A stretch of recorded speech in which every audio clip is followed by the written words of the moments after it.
Hi guys, welcome to Christmas Video Hop. This is Shraddha here from Creative Edges, and do subscribe my channel if you like this video. So I made this ornaments with the help of a lot of things, and it's kind of altered projects. So let's get into the video. So I have cut these two circles and it's not in perfect shape, that is okay. And I'm also going to use this clay. You can use any air dry clay, whichever you have, and you just need to roll it and put it like this as per the video. I used the mold for making this flower and few other small flowers. It's from Bear, and I used another mold for other embellishments.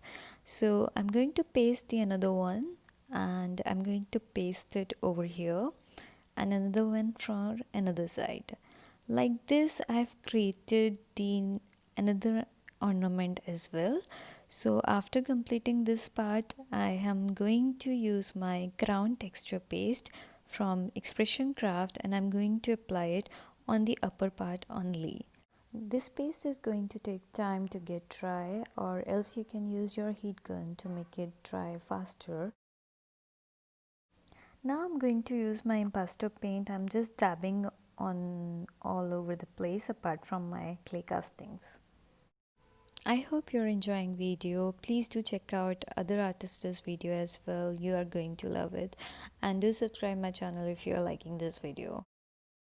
Now I'm using my metallic paint. I'm going to apply on the upper portion of this ornament on the my ground texture paste, which is already dried.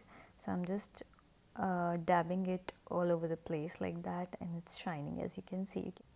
So I'm pasting my Santa over here in the middle, and this Santa I got it from TaylorMade Card for You.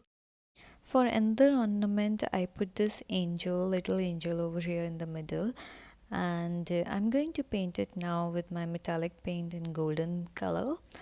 And just like this queen one, I'm going to paint this one as well, as you can see in the video, and then it's good to go. I just need to tie a ribbon over it, or you can use any string you have in any color. I'm going to use the metallic string, because I have that one only, and then you can actually use it to decor your Christmas tree, or you can gift it with the card or anything you like. I hope you enjoyed this video, guys. Please do check out others videos as well, and I hope you like this creation. And if you're gonna try it out, do let me know, do share with me. And this is the dabbing I'm going to do to create a little bit snow over it. So it's done now, and thanks for watching.